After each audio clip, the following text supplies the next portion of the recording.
उज्जवल Bharat presents breaking news. नमस्कार, उज्जवल भारत में breaking news में आप सभी का स्वागत है।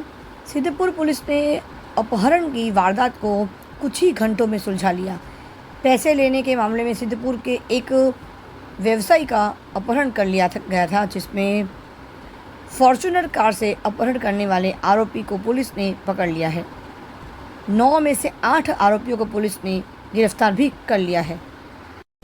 आखिर ये अपहरण क्यों किया गया, किसने किया और आखिर इस प्रकार के अपहरण के वारदात और अपराधों के वारदात गुजरात में आज बढ़ते ही जा रहे हैं। तो आइए देखते हैं इस अपहरण के वारदात को लेकर सिद्धपुर पुलिस इस मामले में क्या कहती है। तो देखते रहिए उज्जवल भारत न्यूज़। ऐसे और वीडियोस के लिए चैनल को लाइक करें, शेयर करें और सब्सक्राइब ज़रूर करें, क्योंकि आपका साथ ही हमारा विकास है। सबका साथ, सबका विकास, सबका विश्वास, अंत में सबका प्रयास। देखते रहिए उज्जवल भारत न्यूज़। देश की प्रखर आवाज़, मुख्य संपादक सीमा भट्टाचार्य। जय हिंद, धन्यवाद। आइए सुनते हैं कि पुलिस डिपार्टमेंट इस वारदात के बारे में क्या कहती है। देखते रहिए उज्जवल भारत न्यूज़, देश की प्रखर आवाज़।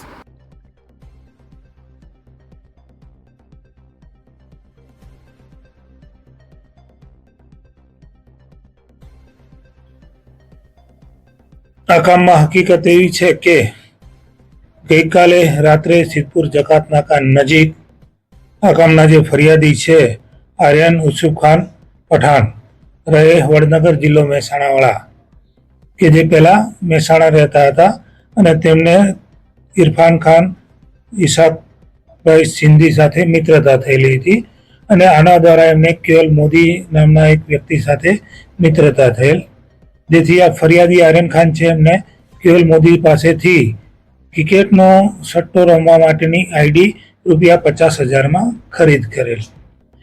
ત્યારબાદ આર્યન ખાનને આમાં ખોટ જતા એ પૈસા નહીં ચૂકી શકેલ અને આ પૈસા આરોપી કેવલ મોદીને લેવાના બાકી નીકળતા હતા। ગઈકાલે ઇરફાને ફરિયાદી આર્યનને ફોન કરી અને મળવા માટે બોલાવેલ, પરંતુ ફરિયાદી મળવા માટે ગયેલ નહીં અને ત્યાંથી એ અને તેના મિત્ર જાવેદ એક સ્વિફ્ટ ડિઝાયર ગાડીમાં સિદ્ધપુર જકાત નાકા નજીક આવેલ। આમની આરોપીઓને ખબર પડતા આરોપીઓ પ્રથમથી જ ગુનાહિત કાવતરું રચી અને અપહરણ કરવાના ઈરાદે આવેલ હોય તેઓની પાસે રહેલ 2 ફોર્ચ્યુનર ગાડી અને એક થાર ગાડીથી આ ફરિયાદીને સ્વિફ્ટ ડિઝાયર ગાડીને એમને પીછો કરેલ અને સિદ્ધપુર પોલીસ સ્ટેશનની હદમાં તેમણે ફરિયાદીની સ્વિફ્ટ ગાડીને ટક્કર મારી અને ફરિયાદીની સ્વિફ્ટ ગાડીને ધોકાથી નુકસાન પહોંચાડી ફરિયાદી આર્યન ખાનને એક ફોર્ચ્યુન ગાડીમાં અપહરણ કરી અને લઈ ગયેલ। ત્યારબાદ જે ફરિયાદીનું અપહરણ થયેલ અને તેમની સાથે એક બીજી થાર ગાડી પણ હતી, જેથી બીજા જે મિત્ર છે ફરિયાદીના એમણે બાઇક વચ્ચે મૂકી અને થાર ગાડીને એમને અપહરણકારોને રોકવાનો પ્રયત્ન કરતા થાર ગાડીએ બીજી એક મોટરસાયકલને ટક્કર મારેલી। આ સમગ્ર ઘટનામાં કુલ અપહરણકારો પાસે 3 વાહનો સંડોવાયેલા છે, જેમાં 2 ફોર્ચ્યુનર ગાડી, એક થાર ગાડી અને એક મોટરસાયકલને નુકસાન પહોંચાડેલું છે। ફરિયાદીની ગેરકાયદેસર અટકાયત કરી અને તેને ગળદાપાટુનો માર મારી અને તેનું અપહરણ કરેલ છે।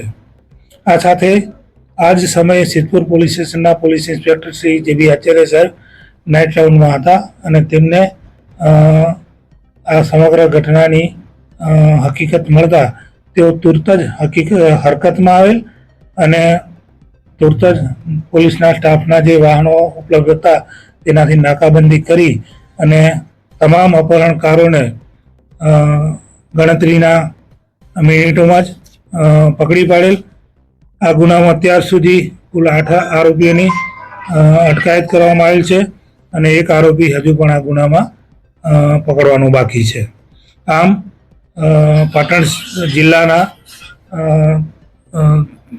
પોલીસ અધિક્ષક સાહેબશ્રીએ નાઇટ રાઉન્ડ કડક કરવાની સૂચના આપેલ, જે અનુસંધાને સિદ્ધપુર પોલીસ સ્ટેશનમાં પણ ચોક્કસપણે નાઇટ રાઉન્ડ ખૂબ જ કડકાઈથી અને પદ્ધતિસર રીતે થતી હોય અને ગઈકાલે એક ખૂબ જ ગુનાહિત કૃત્ય કે જે અપહરણ સુધી પહોંચી ગયેલું અને તેમાં પોલીસ ઇન્સ્પેક્ટર શ્રી આચાર્ય સાહેબ અને સિદ્ધપુર પોલીસ સ્ટેશનના સમગ્ર સ્ટાફની સમય સૂચકતાના કારણે મોટો બનાવ બનતા નિવારી શકાયેલ છે અને ગુનાનો ભેદ તુરત જ ઉકેલી કાઢવામાં આવેલ છે.